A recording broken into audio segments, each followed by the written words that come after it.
Brent Porcio. It's the @TopVelocity hashtag Pitch and Tip Show, Season 2, where you ask questions and we answer it here at TopVelocity on the show. So if you haven't already, post a comment, post a question below, and ask a good question. We're going to put it on the show. It really helps us all here learn and get better at what we do, which is a lot of fun. So let's get started. We got a first question today. I throw about 68 to 69 off the mound, and I'm about to start high school. I am the best pitcher in my class, congratulations, and the #2 guy on my varsity team. I have elite command and good off speed. I pull down 77, but top out on the mound at 72. Do you know what the problem could be?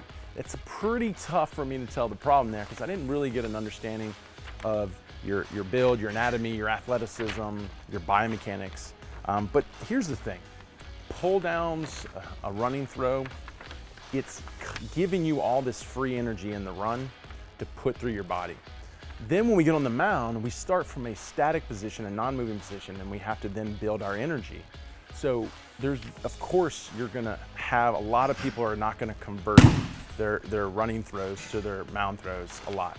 That's why at TopVelocity, we really don't use them. We'll use like a 2-step shuffle throw. I definitely don't want to get in a full running throw because what happens is you actually start using different mechanics. In a full running throw, when you plant your back leg, it becomes a decelerator of your momentum, not an accelerator. So in those throws, you're training your back leg to slow you down to take control of your momentum. But when you get on the mound, now you got to use that leg to accelerate and get you going. So if you did a lot of reps and a lot of drills in that running throw, unfortunately, you'd be training the lower half to do something that it's not going to be able to do, or it's not going to help you perform well on the mound. So that being said, I wouldn't really use a running throw to assess where I am, because what you're basically saying is, hey, I throw 77 in this throw. Why doesn't it happen in this throw? Well, unfortunately, they're two different throws. So let's not use that as a measurement of where I should be. Like when guys are like, I throw 90 in a running throw, so I guess I should throw 90 on a mound. It doesn't work that way. That's not a good assessment. Let's always assess how well I do it in something maybe even harder than easier. Unfortunately, I see a running throw as an easier way to collect and develop velocity. I want to know how I throw in something maybe even more challenging. For example, we do like a lot of on-knee throws where we drive off the ground. And those are obviously going to be way slower than you are on the mound. But that's a better way of saying, hey, if I throw 90 in an on-knee throw, I should definitely be throwing 90 on the mound. See how it works? It's better if you are assessing from a harder throw than you are from an easier throw to where you should be on the throw you want, which is on the mound. And I typically go in that direction with all of our training. We use something that's more challenging to your skill than something that makes your skill easier, because typically you'll do better if you go into a game where what you're doing in the game is easier than what you've been doing in training. So that's a good way right off the bat to get a better result and get a better understanding of where you are and what it's going to take to get what you want on the mound. The other things that could be the problems are going to be your training and everything that we talked about, how your body's moving, your athleticism, and your biomechanics. So let's go on to the next question. It says, I'm 5'8", I used to be able to touch 80, 81. How would I be able to get that to touching 90, 91? This was years ago. I was 78 to 80, but I topped out. I'm 81 topped out. So that's why I want to jump into this question. What do you do if you're not where you want to be on the mound to gain velocity? Well, we developed all these programs here at TopVelocity to do that. And what you have to do is you have to take a comprehensive approach, a collective approach to improving your skill, not just one or two things or even segments of the body. Unfortunately, there's a lot of methods out there that give you a few things, maybe a few exercises or a few little standards of things you got to achieve, when you really got to understand how this whole thing works. You got to understand what drives an elite thrower, which pitching is the fastest human movement ever recorded in the laboratory. The internal rotation speeds have been recorded up to 7,000 degrees per second.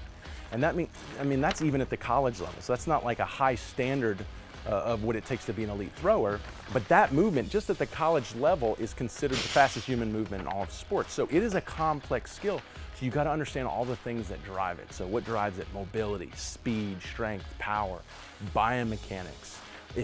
So you've got to work at all these things. If you have to have a training approach that optimizes your biomechanics, that optimizes your strength, speed, power, and your use of it as an athlete. and then optimize your biomechanics in throwing. And ultimately, it needs to be peer reviewed. It needs to be backed by evidence that comes from experts, medical journal, educational systems that are telling us, hey, out of these big groups of pitchers or throwers, this is what works and what's happening, right? As opposed to what we call anecdotal, someone just giving you a personal experience. That's a better way to take information and take an application of how to get these improvements that we see at the elite level into your training, and it needs to go across the board, all the way, like we said, from mobility to biomechanics. If you can put a system in play like that, and you can evaluate a progression to the elite ranges that the peer-reviewed evidence is showing, then you're gonna get a result. It's just a matter of time and how well you learn it and apply it, and that's what we do at TopVelocity, and that's when you see those banners up there of our guys that have added 5 to 10 miles per hour and broke 90 miles an hour, and they got put up here, and they're all on the board back here. It's because we have a system in play to help you apply these things, apply the science, and evaluate and progress to your ultimate goals. So that's what it's gonna take, man. That's what we do here. I hope that helps. Learn more about TopVelocity if you wanna make those 5, 10, 15, 20 mile an hour gains in your career, because we're helping guys do that every day. And it's, believe me, why go out and reinvent the wheel, right? We already have done the work. You just gotta get in here and invest your time and make it happen. So good questions. If you have any more questions, post them at the bottom. I wanna answer them on the show. If you have any other concerns or anything, post at the bottom. We'd love to hear your input and what's going on, and we'll see you on the next episode.